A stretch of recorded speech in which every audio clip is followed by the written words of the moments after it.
Hey guys, Pello back with another video, and today we're going to go over everything you need to know about Torghast at its launch, at least as a Shadow Priest, what you want to look for in terms of talents and Anima powers, and basically what you can do to maximize your first couple runs in Shadowlands. Alright, let's get started. Okay, so what is Torghast? It's been called a lot of different things. It's one of the staple big things coming out in the Shadowlands expansion.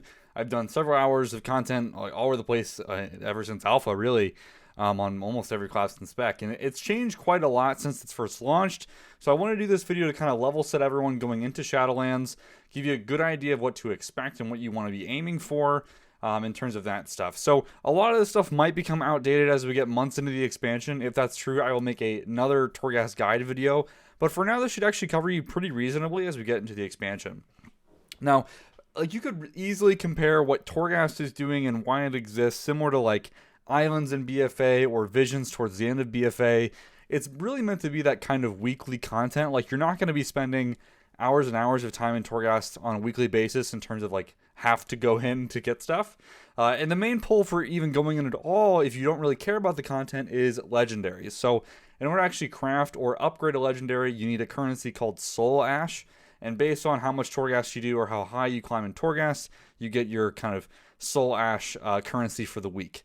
And that's really the aim here. So there's no reason to say like you don't need to speedrun it if you don't want to. You can take as much time as you want. You just want to make sure you don't fail it. And what do I mean by failing it? Well, if you don't know, it's basically a roguelike dungeon crawling experience where after a certain number of deaths, you get kicked out, you don't reach the finish line, and you do not collect your soul ash that lives at the end of the experience. So you do a lot of intro stuff early on, so don't worry about it too much. But once you get to like your weekly run, so kind of like your vision, right? Like when you were doing visions in BFA, you had like, all right, here's my weekly vision run to get the cloak upgrade, right? Part of that is very similar to this, although I'll say that, in my opinion, Torghast is infinitely more fun than Visions. There's so much more depth to the content, so I'm definitely very excited to do this on like an actual live character. So a couple things you want to keep in mind, right? Like, what are your goals with doing Torghast? You want to complete it, right? You don't want to hit your death count, which is, varies based on how many people you have with you. I think generally speaking, I prefer doing Torghast by myself because I can control the pacing. It's kind of similar to Visions. I like one of my friends when I did Visions with him would always pull faster than I wanted to, or like maybe he would pull something and I would also pull something, and then we'd end up over pulling and hurting ourselves. So if you're gonna go in a group, be very, very careful. Coordinate like you would a dungeon and say like, okay, hey, you'll be the kind of puller or the tank, and I will just DPS stuff as it comes in or whatever else it is. Be careful. Don't screw up your run, right? Now, there is a version of Torghast that you can run. They kind of change how you get access to it, so I'm not entirely sure that is kind of like a more like no consequence run where you can just play it for fun. You don't get a lot of rewards at the end. It's purely either for cosmetic reasons or for fun. So this is like, that will still work for this content, but for the most part want to talk about, okay, how do you optimize for the run that you want to get done as safely and more as efficiently as possible. So starting off, let's go over talents. A lot of this is going to come down to personal preference in terms of talents, although while you're in Torghast, you do pick up Anima powers, and some of those Anima powers can give you additional talents. If you played in Legion, kind of similar like to that talent legendary where it lets you get access to, say, Ancient Madness, and you can also have Surrender to Madness at the same time. But as far as like base talents going into Torghast, this is what I would usually suggest. It works for most things. Death and Madness, similar to like the open world build, Death and Madness is just very, very strong in Torghast. There's a lot of powers that actually augment Shadow Word Death, again making Death and Madness that much more powerful. Just be careful, if you augment Shadow Word Death too much, Death and Madness could easily kill you, so be very, very careful with that. Moving on, I personally prefer Body and Soul. I mean, you can use other things if you want, but movement inside of Torghast will just make you go faster. Who doesn't love that? Moving on, I think Misery is for sure the play here. There's a lot of mobs here that kind of range in how long they live for, and I think because of that, Misery is the perfect kind of middle ground between Searing or Twist of Fate. So kind of play with what you want. Generally speaking, doing big pulls that would favor Searing Nightmare is not worth the risk, at least in my opinion. It's not going to save you that much more time. It's not a time piece of content. Slow down, take your time. Misery is a good choice here. Moving on, I think Psychic Horror is probably the play here, although Last Word might make more sense depending on what you're doing or how confident you are with your ability to use your cooldowns, because there are some mobs that do cast semi-frequently, and they do cast more often than the silence cooldown of 30 seconds or 45 seconds. So you are going to have to weave in certain fears or psychic horror if you're taking that, in addition to also silencing a mob to make sure that they don't kill you, because some of these casts can be very, very deadly. So be very, very careful. Don't be afraid to use your silence. Don't be afraid to use shackle or whatever else you need to do to keep a mob locked down, because it's going to be pretty important. So I think having psychic horror gives you a stun. You still have your fear, and you have your silence that gives you the most tools to be able to answer those questions. So that's my opinion. Moving on here, I think Shadow Crash is probably the play here. The other two options, give you the same problem that you have in an open world environment where like you don't really get a whole lot of value. Targets aren't living that long, and I think Shadow Crash just makes more sense here if you're okay to play with it or if you like to. Again, it's not time content. There's nothing wrong with taking something else. It's just Shadow Crash is probably better than AS or Psychic Link here. And then another kind of personal preference here, I think Void Torrent is the play. Mindbender has a similar problem that it does in other open world content where it's like it's just not that valuable. It doesn't really matter. But Void Torrent can provide you a great single target nuke for those really deadly mobs. And there are some mobs on these floors that are very big and they're beefy, especially depending on like your gear levels and how high you want to push early on. So definitely keep that in mind. I think, again, similar to open world stuff, I like Sonar to Madness as your level 50 talent here. It's very easy to use here. There are a lot of like low health mobs that are usually paired with higher health ones, making it very easy to pull off that snipe and get the extra Void form out. Again, up to you with what you want to run. Ancient Madness is fine. Hungering Void is fine, but Surrender is the clear winner here if you're okay using it. And that's talents, guys. Again, you will be getting powers. We'll talk about those in a second, but that's the kind of base build that I would go for. Now moving on to legendaries. This is where it kind of gets open-ended. I really don't have a recommendation of what legendary you should use. None of them are going to make your experience in Torghast any better. They're really not going to augment it hardly at all. I think the one thing I'll call out here, there is a stable Phantasma Lure legendary that does give you more Phantasma as you're inside of Torghast. I think that one, there's a few other ones that are kind of more Torghast specific that keep tuning. I would maybe consider using that if you want to waste your Soul Ash crafting it. That's up to you. But I think in general, like, you're not going to get a lot of value using Eternal Call to the Void here or any of the other Shadow-specific legendaries. They really don't do anything inside of an open world environment like Torghast. Shadowflame Prism with Mindbender might make sense, but again, it's not going to be that impactful. You're not going to be fighting that many targets, but, use that if you want. Now, onto Conduits. Again, Torghast is not something you really want to hyper-optimize for. It's kind of different content. It's not ranked. It's fine. I would personally say leave your raid Conduits in. It's going to be okay. I mean, Distant Echoes, Haunting Apparitions is a great kind of two-set Conduits to use for basically all content. The same is still true inside of Torghast, although Haunting Apparition for sure loses value on Torghast when you're fighting mobs that aren't living very long. You're not getting a lot of Shadow Apparitions into them. If you really wanted to optimize, you could drop in a Mind Devourer Conduit in there instead.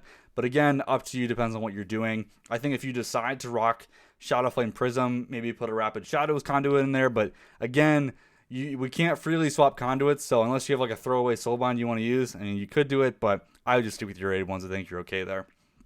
Now, the real main point of this video is the Anima powers, which this is the kind of the stuff you get throughout your floors. Now, keep in mind, you're only, I think, they keep changing it, but right now, a set of floors is 6. So every kind of layer of Torghast you walk into has 6 floors. So you only have 6 floors of powers, basically, to build out your character with. Now, you can still get a pretty solid build going with this, but less so in terms of like the old versions of like alpha beta Torghast where you could have, it felt like over 100 powers. It's going to be more condensed to like 20 or 30. So there is a bit more about picky and choosy about what you're going to do with your build, and there's a lot to choose from here.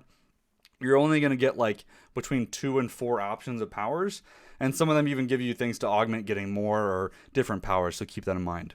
Now, for the most part, a lot of these powers can stack. Some of them that can't, but a lot of these guys, you can actually get multiples of them. So keep that in mind as I'm going over these. I'm only going to be highlighting the ones that I personally look for in my runs. I think these are generally the ones to look out for, the ones that will really augment your gameplay. A lot of them are just going to be kind of passives that you won't really notice, that you just keep pulling and it'll be fine. But some of these are the ones I would really consider choosing over others that you get. But again, take that with a grain of salt, because sometimes you're going to be like, well, here's a 5% buff to Shadow or Death, or I could get 5% more haste. If it's me, I love playing with high haste. I always pick the haste, but again, you do you. Okay, so starting off here, And now some of these are still not yet implemented as of last testing or checking on Wowhead. So, you know, keep in mind how things change. The one I want to call out here that is not yet implemented is called Anima Grips, which is casting Thought Steal on a target has a chance to grant you a maw power. The fact it can only occur once per level, not yet implemented, so it's just giving stats right now. This is really interesting because this is a PvP talent, so there might be something to do with being able to use PvP talents in Torghast, so look for that coming soon, if at all, but there you go. This is one of my favorite powers coming up. It's called Cruelty Sensor. You deal 25% more damage to creatures that are feared, horrified, stunned, or dazed. So this is, again, why I love running Psychic Horror, is because when you stack all this up together, you have Fear Mob, you can then stun it or whatever, you're getting a giant boost in damage, and they're not hitting you, so it's just a win-win for everybody. So this is a great stepping off power, because there are other powers that either, you know, reduce the cooldown of Psychic Scream, increase its duration, or also there's another one that's like reduces the amount of damage taken to break a Psychic Scream fear. So the Cruelty Sensor is a great stepping off point and actually makes those fear utility powers even increase the damage, which is really interesting. So I always pick this up as soon as I can see it. It's so good. Moving on here, Death Harvester, just want to mention, scoring a killing blow with Shadow or Death increases its damage by 5%. This doesn't work on like trivial stuff like maw rats or things like that, I think, or other critters and stuff, but this is something to keep in mind. You're going to naturally get this quite often, especially as it ramps up its damage. Again, gotta be careful though, because it can deal up to 50% of your health, sometimes more if it's buggy. So, but definitely can be very, very strong, especially as you get into those later floors. They left this power in, and you'll probably remember this if you watched my last Torghast video. It's called Horrific Dictionary. Each different word spell that you cast increases your intellect by 5% for 5 minutes, stacking.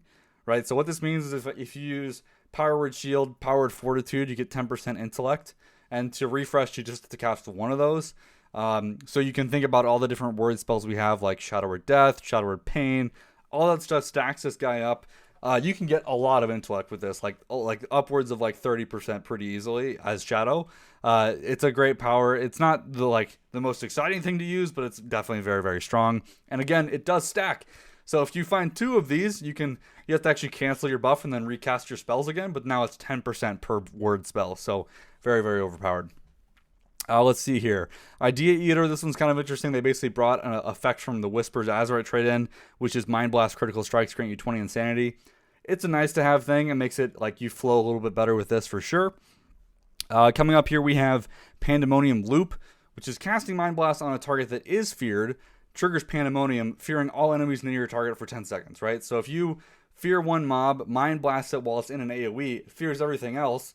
So if you have the 25% more damage while feared thing, you're just multiplying these fears out. It's pretty awesome to see. It's really fun to use as well. So definitely something to keep in mind. And then let's see. This is the Wailing Visage power. Your Psychic Extreme lasts an additional 4 seconds. Again, pair this up with the other one, which is reduces the amount of damage taken to break it. It's kind of a generic one. It's not a priest one specifically, I don't think. But anyways, if you see that, the fear build personally is my favorite. It's the one that's most distinct for me. So there you go.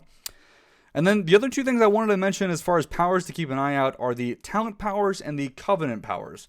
So again, there are lots where I'm not going to mention here because they're just kind of meh, but the talent ones to keep in mind that you will see these pop up from time to time will give you Fortress of the Mind, Auspicious Spirits, Twist of Fate, Damnation, or Ancient Madness. So for the most part, none of these are going to be a big deal. I mean, I typically don't take any of these just because usually what I'm choosing this between is just doesn't feel as good, right? Like Fortress is only really great if you're mind flaying or mind blasting a lot on single target. Fine for boss mobs, otherwise, it's fine. Auspicious Spirits, again, are mobs really living that long enough to get that value out of? Probably not. Twist of Fate, same kind of thing. Damnation could be okay. It is an extra keybind, so you do have to maybe bind Damnation and Void Torrent separately. And honestly, that's just too annoying for me, so I just don't take it. But again, you do you. Ancient Madness, this is the only one that I do often consider taking depending on what it's taken up against. It just makes your Void forms more stronger, which is great if you're already taking Inferno to Madness, so you have 2 basically Ancient Madness Void forms. It works out pretty well, actually. So there is that. There's some pretty nutty combinations you can get here. Alright, so moving on to the Covenant powers. These are actually freaking awesome, to be frank. I'm actually, they've recently added these in or kind of augmented them, and I am super jealous that like we just don't have these effects in the open world because they're just awesome. So starting off with the Kyrian guys, So this guy just augments your boon abilities. So Feathered Fetters, the damage and healing of Boon of the Ascendant's effects are increased by 300%, but you cannot move for its duration. So a little bit of a Kiss Curse thing there. So just, Power Word Shield, run into a bunch of mobs, cast Boon, and then just go nuts with damage. It's pretty great. This other one pairs really well with that as well. Deeply Held Vow. Ascended Nova applies Shadowed Pain to all enemies and renew to all allies that it hits. It's just crazy. It's still an 8-yard range spell, but again, very fun to play with. Highly suggest you try it out if you decide to go Kyrian. Moving on here with Venthyr powers, we have Cracked Mind Screecher. Mind Games debilitates enemies when it ends, interrupting and silencing them for 5 seconds, and then while silenced, the target takes 100% more damage. Honestly, pretty sweet. I don't believe this works with the Cruelty Sensor. Unfortunately, that would be pretty cool, but I don't think that silence actually counts. But again, it's hard to test modifiers. It is Torghast, but there you go. Necrolord has a few fun ones as well. So Baroness Lost Plague Loop, Mind Blast, and Shadow Death extend the duration of Unholy Transfusion by 3 seconds, which is pretty awesome, especially on single target. This is you can't infinitely keep it up because the cooldown of these spells is just longer than that. There is a few things that give you extra charges of Shadow or Death, though, so you could technically use that to infinitely extend this, but you're going to almost kill yourself in the process, so be careful. Again, still very cool, though. And then we have Maldo's Soul Exploder.